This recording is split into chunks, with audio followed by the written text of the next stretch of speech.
think so. It was already 40%. Yeah. It's like a big weight off the capital burden. Is there any capital exchange with the pre-lease? Like, is there money so you guys don't have to go into your pockets as much to the lender, or is it just kind of a contract? I don't know if there's things built in, mechanisms built in that will that change the financing differences. I don't believe so, because I believe it was more on the to get started than necessarily to that it toggles in the middle of the deal. Also dates too. They have to be done by November 2020 for one of their biggest tenants to move in, and if they don't hit that date, there's a financial penalty associated with that. So once that lease was negotiated, that was part of the driving factor to get shovels in the ground. Yeah. So that was a catalyst to move things forward. Yes. So you discussed the idea inception behind the main. What made you guys decide to do the residential aspect of the project? So right now, there's really no condominiums being built.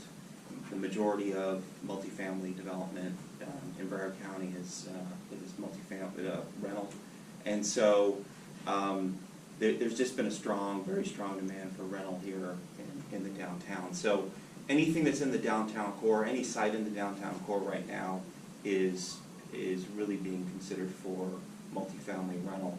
It seems like we can't, as a group of developers, can't seem to build enough or meet the demand. So it was basically based off of market demand. The market demand is sure. So you're going to, okay. Yeah. So question please. Sure. When a company come and say we want to be in this particular geographic area, yes. What do you consider as a strong commitment from that company? Well, with their credit. So, as an example, we built, if you guys are familiar with the West Marine that's built on 84th. So West Marine came to us and said, hey, we want to do a flagship store here in Fort Lauderdale, somewhere in the downtown. We said, okay, we'll go out and try to find you a site, what size store, and we did site selection with them. Then they had, actually at the time, it was during the downturn, they kind of had an issue with their credit, so we had to work on a way to get certain guarantees from them that they were going to meet their obligations for rent. And once we did that, we did a built-to-suit, built the building, and then ultimately sold it. So that's basically what we're looking for. Anybody with credit who has a strong enough balance sheet, we're going to kind of pre-qualify them and then be able to do whatever they want to do, whether it's build them a freestanding store or like that, or put them into a new office building. So that's always a requirement. One other question. So after you guys came up with there's a market demand for offices and a market demand for residents, what would you say would have been the greatest challenge in the different stages? Mm-hmm. Was that the zoning aspect, density, like throughout the whole process? What would have been the greatest challenge for you guys? So as those challenges seem to change on every project. Sometimes it's just getting the site, because the sites, especially here in the downtown, are more and more difficult to get. Downtown Fort Lauderdale has changed a lot. It used to be that a good example is construction parking. We used to not worry about construction parking where our workers would park. Now all of a sudden there's 15 cranes going here in downtown. There's so many workers here that we had set a budget for construction parking. We're probably going to double it, because we have to, anybody who has extra parking here in the downtown, we're trying to get our workers to park in their extra garage spaces. So challenges, there's always challenges when you're trying to get these things started. Either it's getting the projects, or getting entitlements, or finding an investor, or getting financing. It seems like it changes every time, so it's just always difficult.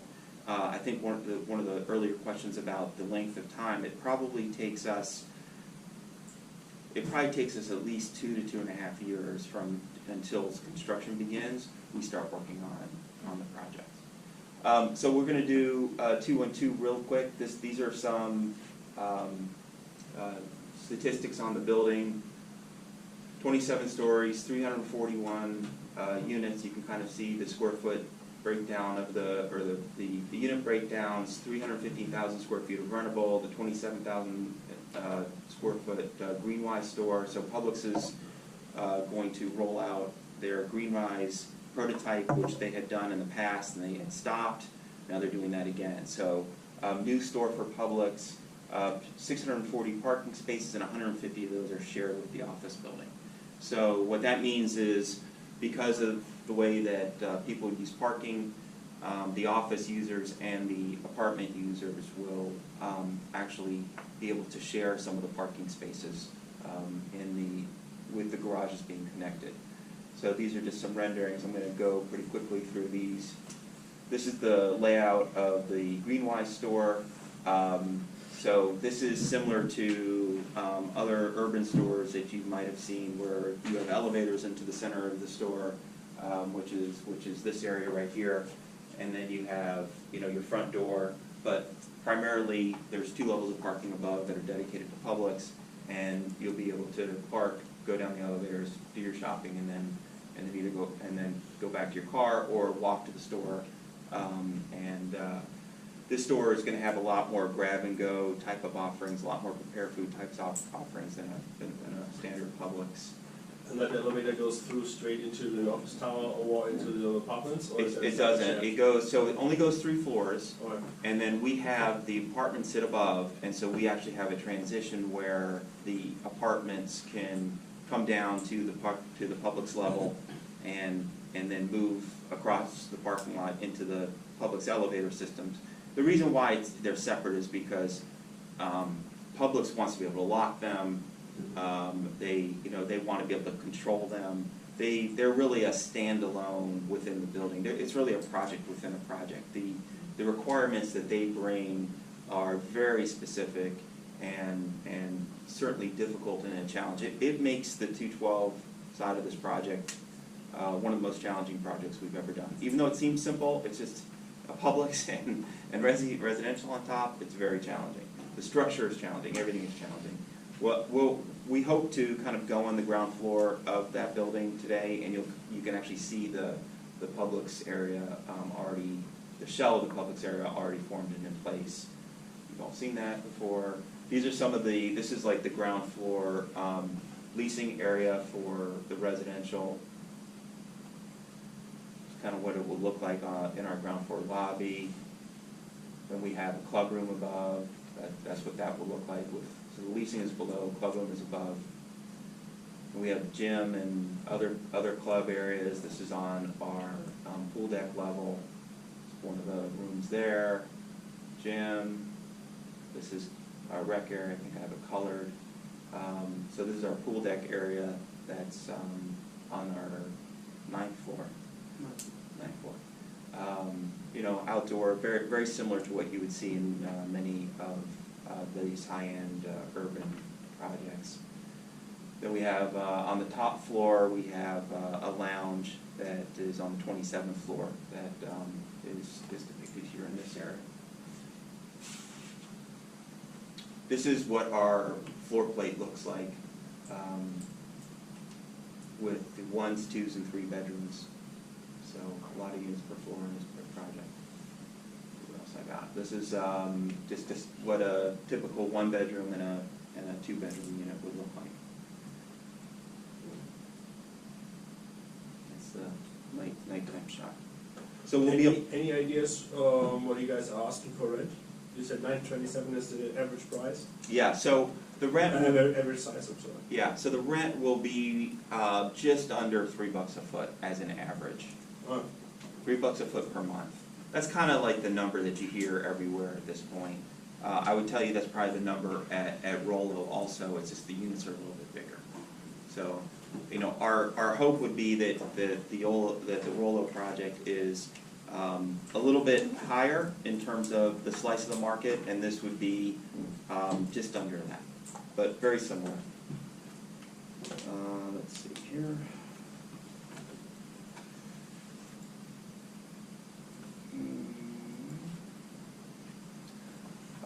Okay, so this is the Rollo project. Sorry, I don't have this in. Oh, I gotta go back to the top. So this is a project we're gonna be able to go out and see. So this is obviously the site for the roll-up projects. They're both very close here to the office, makes it easy for me. This is the project right here. We're about, to this point, we just poured 26, I believe. These are kind of mood boards as we started to envision the interiors of the project. This is the ground floor plane. We'll be able to walk through some of this. So here's leasing. Well, here's parking in the back. This is for future residents. This is where a future resident would kind of come, park, and then come down here and go to the leasing office here. There's our gym, main lobby area, mail room, package room, and then there's like a dog spa, like a dog area where you can wash your dog, and then this is all dog walking area. It's an outdoor courtyard, and there's a number of fountains here on the ground floor. This is starting to, you'll see actually some of this in place here on, on and around the pedestrian plane of the ground floor. These are all taking shape right now. This is our entry fountain, so it's going to be, the idea is kind of to have these floating stairs, because our theme there is water, being on the river. That's what makes that site so dynamic, is the activities that are up and down the river walk. So we have this amazing fountain that we're still working out the kinks for, but our plan is to have it that you have floating stairs over the fountain, yeah. With the specific project, can you tell us